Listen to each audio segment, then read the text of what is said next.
नमस्कार, मी सौ श्वेता सुनील कुलकर्णी. कथांजलीच्या या भागामध्ये आपल्या सर्वांचं मनापासून स्वागत आहे. माझ्या आधीच्या कथाही आपण अवश्य ऐका आणि त्यावर प्रतिक्रिया नक्की द्या. आणि माझ्या कथांजली चॅनलला लाईक करा, शेअर करा आणि प्लीज सबस्क्राईब करा. आजच्या माझ्या कथेचं नाव आहे पाखर. उमाने पर्समधून डबा काढला आणि ती जेवायला निघणार तोच मोबाईलची रिंग वाजत असल्याचं तिला जाणवलं. डबा टेबलावर ठेवून तिने पर्समधून मोबाईल काढला. जरा वैतागलीच ती. नेहमी 1:30पर्यंत डबा खाऊन व्हायचा, पण आज कामामुळं 2 वाजून गेले होते.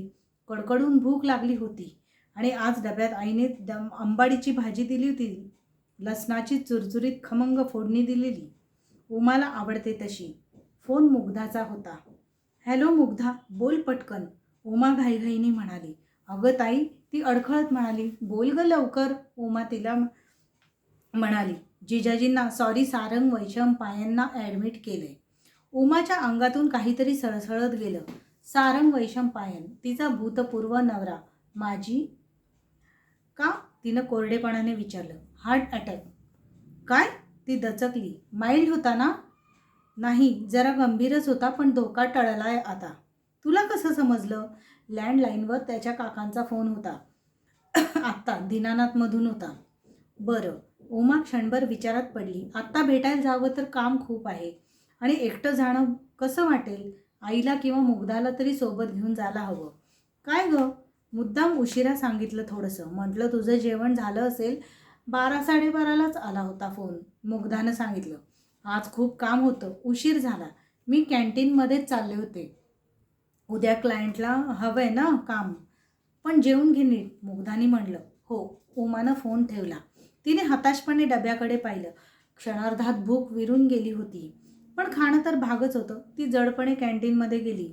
सारंगला असं काय झालं असावं अचानक? तिने डबा उघडला आणि यांत्रिकपणे ती घास गिळत होती. काय ग? जयंती तिच्या शेजारी येऊन बसत म्हणाली. माझ्यासाठी नाही थांबलीस? बघ ना, काय झालं? अशी का करते आहेस? अगं, आईने तुला आवडतं म्हणून काल कैरीचं लोणचं दिलं होतं ना माझ्याजवळ, ते तसंच राहिलं. तुझ्यासाठी बरणी पाठवली आहे तिने. उमा खिन्नतेने म्हणाली. काय झालंय? जयंतीने तिचं औदासिन्य पाहून परत विचारलं. काही नाही गं, सारंगला ॲडमिट केलं आहे दीनानाथमध्ये, हार्ट अटॅक. जयंती स्तब्धच झाली. मग तू? हो, आता सरांना भेटून हाबडे घेते आणि निघते. फोन केलास का तिकडे? आणि तुला कसं कळलं? नाही गं अजून. मला कळवलं ते मुक्ताने घरी फोन आला होता त्यांना म्हणून. मला फोन करायची गरज वाटली नसेल त्याच्याकडच्या मंडळींना. आणि का वाटावी? मला एवढं महत्त्व असतं तर सारंगला सोडायची वेळ आलीच नसती ना. उमा तिच्याकडे पाहत सांगत होती. कुठल्या मुलीला सासरी एवढं महत्त्व असतं? तिला इतका मान सन्मान मिळाला नसता तर हुंडाबळीच्या बातम्या रोज नसत्या गं. हुंड्याचं सोड, पण तिचे अस्तित्व फक्त घरकामापुरते आणि पैसे कमवायचं मशीन एवढंच असतं. बाकी तिला काही मतं असेल, बुद्धी असेल, तिला विवाह करता येतो, तसा विचारही करता येतो, हेच मान्य नसतं ना. जाऊ दे गं. सारंगचं काय? आत्ता जाईन. मुग्धाला घेऊन जाईन सोबत. तू येतेस? नको, मी नंतर येईन, जयंती डबा उघडत म्हणाली. आणि काय गं, त्याचं लग्न ठरलं होतं ना गं परत? उमा थंडपणे म्हणाली. तुला ठाऊक होतं? मग ठाऊक नसायला काय झालं? गौरीमुळे मला माहीत होतं. आमच्याच कॉलनीत राहते ती. सारंग आला होता 1-2दा तिला भेटायला. तू बोलली नाहीस मला. तुला वाईट वाटेल म्हणून मी बोलले नाही. आणि काय गं, त्याला त्रास वगैरे होता का कुठला, BP वगैरे? थोडा. पण इतका होईल त्रास इतका नव्हता गं. फार फार तर 140पर्यंत जायचं BP. ऑफिसमध्ये काही प्रॉब्लेम? मला नाही गं माहीत. आणि आता गेल्यावर कळेल. आणि काय गं, त्या गौरीचं आधी लग्न झालं होतं का गं? नाही गं, वयाने 30शी झाली आहे तिची पूर्ण, म्हणून. मग तिने आधी लग्न का नाही केले? उशीर का बरं झाला? काही प्रॉब्लेम? जयंतीने नुसतेच खांदे उडवले. चल मी उठते, उमा म्हणाली. तू जेव सावकाश. सावकाश? संपलाय लंच टाईम कधीच. आज उशीर झालाय. आता दिघे सरांनी इतकं काम दिलं असेल ना, नाकी 9 आलेत अगदी माझ्या. खरा, कधीतरी कामही करा, उमा हसत म्हणाली. ती गेल्यावर जयंतीने उगाचच मान हलवली आणि जेवू लागली. काय गं, लवकर घरी आलीस? मुग्धाने ड्रेसला इस्त्री करताना विचारलं. तू फोन केला होतास ना तिला सारंगबद्दल, आईने म्हटलं, म्हणून ती लवकर घरी आली असेल. मग कशाला, जायला नको का बघायला? हो, जा जा, मुग्धा नाक मुरडत म्हणाली. जायचं ना, तू येणार ना माझ्यासोबत? मी मी नाही बाई, माझी क्लास टेस्ट आहे. आई, उमाने आईकडे बघत म्हटलं, मी नाही गं, देवकुळेबाई येणार आहेत आता, संध्याकाळी जाऊया का? मी एकटीच जाते मग. आधी माहीत असतं एकटीनेच जावं लागेल तर मग मी ऑफिसमधूनच परस्पर गेले असते. उमा उद्वेगाने म्हणाली. मग तू सांगायचंच आधी तसं. देवकुळेबाईंचा आत्ता फोन आला होता. त्यांना सांगितलं असतं मी तसं. आता निघाल्या त्या, पण त्या आता अर्धा वाटत पोहोचल्या पण असतील. संध्याकाळी जाऊ आपण, बाबा पण असतील. नको, मी जाऊन येते आत्ताच. उमा आतल्या खोलीत गेली तेव्हा मुग्धाने आईला गप्प बसण्याचा इशारा केला. पण आता हिला एवढ्या घाईघाईनं जायचं कारणच काय आहे? पूर्वीची गोष्ट वेगळी होती. राहू दे गं, जाऊ दे. उमा लगेच बाहेर आली देखील. निघते मी आणि कळवते फोनवर. तिने स्कूटी सुरू केल्याचा आवाज आला आणि आई म्हणालीच, हेच प्रेम आधी दाखवलं असतं तर लग्न कशाला मोडलं असतं? आणि तुला नसता उद्योग सांगितला कोणी? त्यांनी तरी कशाला कळवायचं आपल्याला? तू ही बावळटासारखं लगेच तिला फोन करून सांगितलंस. आई वैतागली होती. आता कशाला संबंध ठेवायचे त्या लोकांशी, मी म्हणते. जुळवून घे म्हटलं तर तेव्हा केलं नाही. कशाला घर संसार मोडायचा? पण तेव्हाही ऐकलं नाही आणि आताही ऐकत नाही. एवढी का चिडतेस गाई? मुग्धाने स्विच बंद करत म्हणलं. मग तुम्हा मुलींना लग्न म्हणजे बाहुला बाहुलीचा खेळ वाटतो अगदी. हे बघ, उगीच मन मारत आयुष्य घालवण्यापेक्षा हे बरं ना. आणि हल्ली लग्न संपलं तरी मैत्री राहते म्हणे. सारंगना एवढा मोठा त्रास झाला आणि उमा दिदी बघायला गेली, त्यात काय एवढंचं? मूर्ख आहात. तुझ्या त्या देवकुळेबाई येणार आहेत ना? कशाला येणार आहेत ग त्या? उमासाठी स्थळ घेऊन. मला वाटलंच होतं. मुग्धा थक्कच झाली. आणि दिदीला माहिती आहे का? नाही, तिला सांगू नंतर. म्हणूनच तर उगाच त्या सारंगला भेटायला गेली ती. तू ना काहीही ठरवतेस परस्पर. काहीही काय? उलट तुझ्याच लग्नाचं पाहिजे होतं तर आता परत हिचं बघावं लागतंय. माझं मी बघीन, तुमचं तुम्ही बघता म्हणूनच ही वेळ आली. उमाने सारंगशी ठरवलं लग्न तेव्हा तिला त्याचा स्वभाव कळला नाही का? आणि काय वाईट होतं? फक्त आईशी बोलून सगळं ठरवायचा. हिला मारहाण तर नव्हता ना करीत. उलट हिच्या डोक्याला काही त्रास नव्हता. छान, म्हणजे मारहाण व्हायला हवी होती का? आणि तिची आवड निवड, हिनं काय घालायचं, स्वयंपाक काय करायचा, कसा करायचा, घरात साबण कुठला आणायचा, इथपासून तिची सासू ठरवते. दीदी काय फक्त काम करायला? तितक्यात फाटक उघडल्याचा आवाज आला.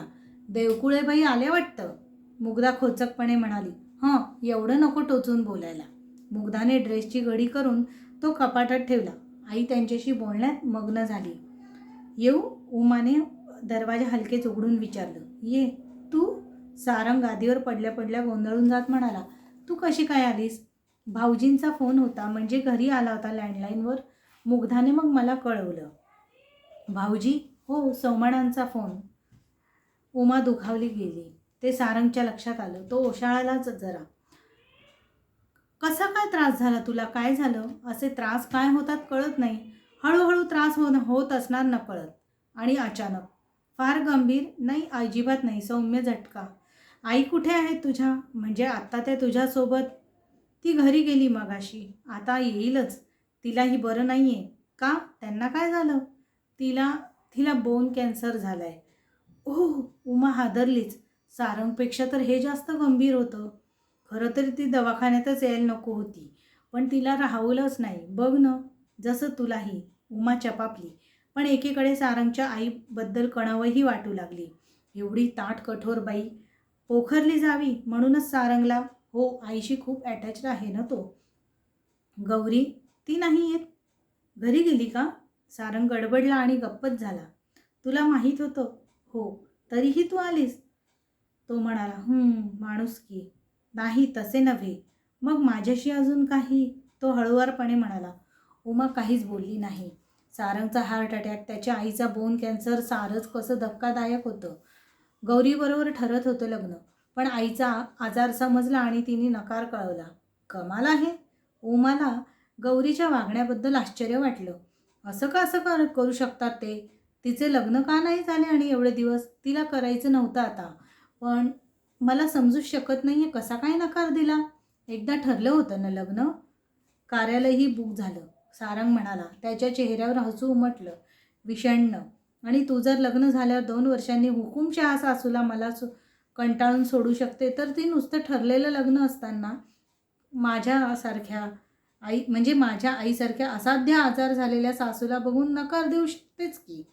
त्यात आमचं लव्ह मॅरेज नव्हतं, मानसिक गुंतवणूक नव्हती, हा व्यवहार होता गं फक्त. उमा फटकारा बसल्यासारशी दचकली. सारंगला तिची अवस्था कळाली. तो शांतच झाला. तू आराम कर, तुला त्रास होईल, उमा म्हणाली. तिच्या चेहऱ्यावर सगळा अस्वस्थपणा स्पष्ट दिसत होता. त्रास होऊन गेलाय उमा आता. सारंग प्लीज. तो डोळे मिटून पडून राहिला आणि ती खुर्चीत तशीच शांत बसून राहिली त्याच्याकडे पाहत. 2 जणींनी नाकारलेला सारंग, एकीने अनुभवून, दुसरीने आधीच, आणि आता त्याच्या हृदयानेच धक्का दिलेला किंचित. आई गेल्यावर कसा जगणार हा एकटाच? तिच्याशिवाय, आपल्याशिवाय जगलाच की. कदाचित तेव्हापासूनच कमकुवत झाला असेल. माणूस दुसऱ्यावर इतका का अवलंबून राहतो? असेलही. आपणही आई बाबा माहेर आहे म्हणूनच तर सारंगला सोडू शकलो. पाठिंबा हवाच असतो ना कुठंतरी. पण सारंग इतका हळवा. खरंच आईचं असं कळल्यावर त्रास होणारच. त्यात गौरीने नकार दिला त्यामुळे अजून त्रास. असं का व्हावं? आपल्यालाही तो सोडायला तयार नव्हताच की. पण वागणं विक्षिप्त. आपला पगारही आईकडे द्यायचा. त्यांनी रोजचे पैसे काढून द्यायचे. पेट्रोल, भाजी अशा खर्चाचेही. कितीतरी खर्च असतात. शिलाई म्हणा, ड्रेस आवडला, साडी, काहीही. दरवेळेस हात पसरायचा. वेळेवर घरी यायचं. राहणार कसं कोण? ती खिडकीबाहेर नजर वळवून पाहत राहिली. मनी प्लॅन्टचा वेल खिडकीवर चढला होता आणि दवाखान्याच्या आवारातील हिरवळ नजरेत भरत होती. ह्याचं पुढं कसं होणार हा प्रश्नच आहे. असो, आपल्याला काय करायचं आहे? आता आपली आयुष्य वेगळी. एकेकाळी एकमेकांच्या आयुष्यात होतो, त्याच्या हृदयात होतो, म्हणून तर त्या हृदयासाठी. सारंगला झोप लागली की काय म्हणून ती हळूच उठून गेली. तो मात्र मिटल्या डोळ्याने तिला पाहत राहिला. विचारावं का हिला परत? आईने आत येत त्याला विचारलं. काहीतरीच काय तुझं? प्रेम होतं ना तिच्यावर? पण तू अशी कसं काय आलीस मध्येच? अरे माझी पर्स राहिली. मगाशी नर्सला पैसे द्यायला काढली होती. स्टॉपवर गेल्यावर लक्षात आलं. तेव्हा उमाचा आवाज आला. तिला परत विचारूया का? माझ्यामुळेच ती गेली सोडून. मग मीच नसेन ना? तर तिला काय प्रश्न आहे? आणि तिचं अजून तुझ्यावर प्रेम असणार म्हणूनच तर ती तुला बघायला आली. वेडी आहेस का आई तू? बरं. त्यांनी चटकन मोबाईल काढला आणि उमाच्या मोबाईलवर मेसेज टाकला सारंगसाठी. मग काय वाटलं कोणास ठाऊक, त्यांनी उमाला फोनच लावला. उमा रिक्षाजवळून स्कूटी काढत असतानाच मोबाईल वाजला. सारंगच्या आईचा फोन. तिने गडबडीने फोन घेतला. काय झालं? मी आत्ताच त्याला भेटून बाहेर निघते. म्हणजे तुम्ही कशा आहात? तिनं चौकशी केली. माझं तुला कळलं असेलच आता. मीच उरणार नाही आहे. मग तुला परत येण्याची काही अडचण नसणार ना सारंगजवळ? तसा तो अगदी धट्टाकट्टा आहे. तुझा आधार मिळाला तर तो निश्चित चांगला राहील. त्या काहीच बोलू शकल्या नाही. उमाला त्यांची अवस्था समजली. ती थिजून जागच्या जागीच उभी राहिली. आजूबाजूची रहदारी सुरू होती. कोलाहल सुरू होता. पण तिच्या मनात मात्र त्याचा पडसाद उमटत होते. त्यापेक्षा जास्त कोलाहलाचे पडसाद. तिने आजूबाजूला पाहिले. खाली झाडावरून एका पक्षाने पिल्लावर पाखर घातलेली तिला दिसली आणि ते त्याकडे पाहतच राहिले. तिचं मन त्यासरशी शांत झालं. धन्यवाद.